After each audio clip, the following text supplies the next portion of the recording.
歡迎來到新聞頻道，明星們很高興您訂閱了該頻道。肖戰莫德賢3集就趕定檔，背後原因絕了，廣電總局居然親自站台，排面拉滿。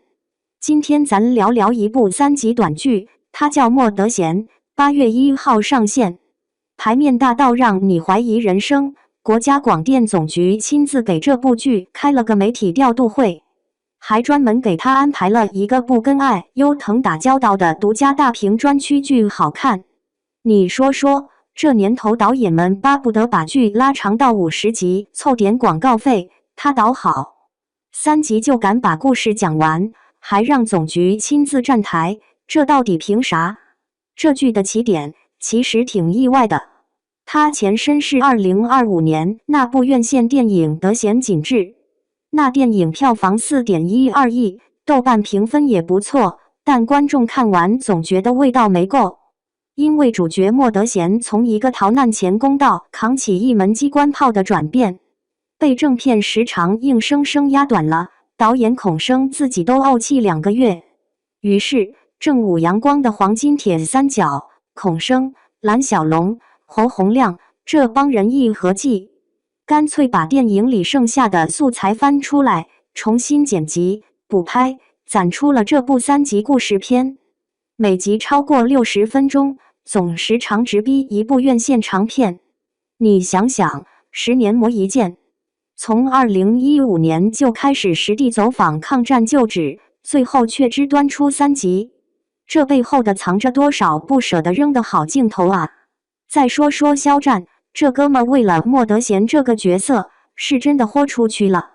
他主動找到導演孔生，說我想演這個鉗工，我可以把自己徹底毀了。孔導一開始還擔心他外形太亮眼，偶像標籤太深，怕壓不住一個底層手藝人的粗糙。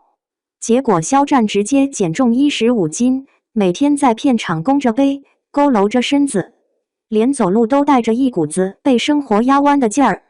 他還專門去學了南京話，有一段台詞他重複練習上百遍，直到自己都分不清是方言還是普通話。那段獨白是把水燒開，小菜焯好，切點鴨腸子、鴨肝，觀眾一聽就能跟着回到那個年代。而且他手上摸出水泡和老繭，片場徒手撕鐵絲網劃破掌心，也不喊停。劇組的人說，他每天收工後還加練2個小時鉗工活，手指頭都腫了。這種生理性演技被媒體和影評人稱為本能式表演，因為他連喉結的抖動、下眼瞼的抽動這種細節都演出來了，觀眾看着就會跟着緊張。有意思的是，現在網上都在轉，肖戰憑這個角色其實已經拿到了北京大學生電影節最受大學生歡迎年度男演員，還提名了亞洲藝術電影節金海燕獎最佳男主角。這些獎項跟他以前拿的那些流量榜單上的榮譽不太一樣，評委是專業的，觀眾是大學生。這說明什麼？說明他已經從流量明星的標籤裡跳出來了，開始被主流認可了。故事線本身也很有味道。他把1937年南京淪陷作為起點。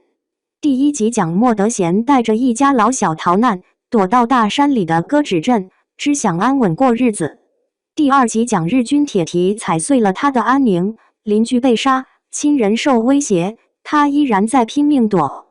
第3集來了個大爆發，他聯合鄉民和傘兵，用鉗工手藝硬是把一門蘇羅通機關炮改成土坦克炮，對準了日軍的坦克。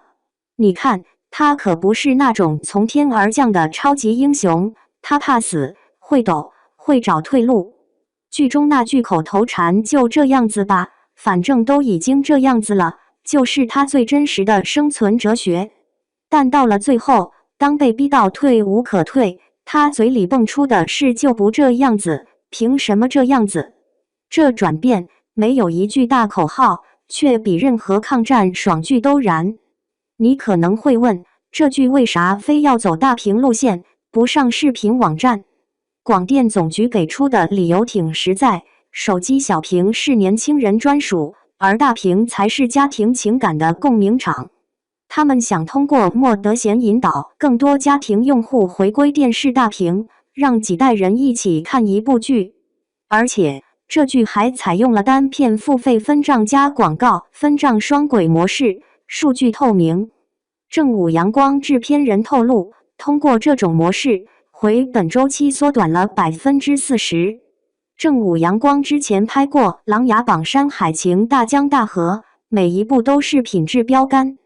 這次做莫德賢，美術、服化道、攝影都延續了電影級質感，不糊弄人。片子裡的配角也不含糊，彭昱暢演的工友，周依然演的鄰居，在有限的戲份裡把那種亂世裡普通人的掙扎和溫柔都演出來了。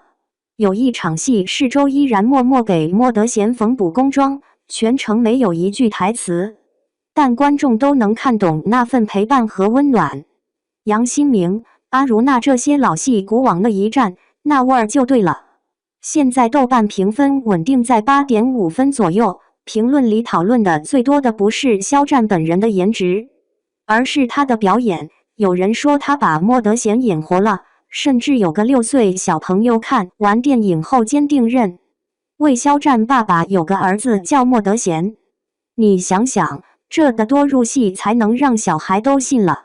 最後，回到那個最扎心的問題，為什麼一部抗戰題材的衍生短劇能得到10多家官媒聯合宣傳，還能讓廣電總局親自下場開調度會，而同期很多大制作、長集數的劇卻悄無聲息地撲街了？是因為肖戰的流量嗎？還是因為正午陽光的品質？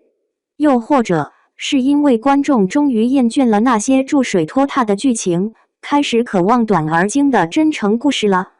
你自己琢磨琢磨，這背後到底藏着什麼門道？評論區聊聊唄。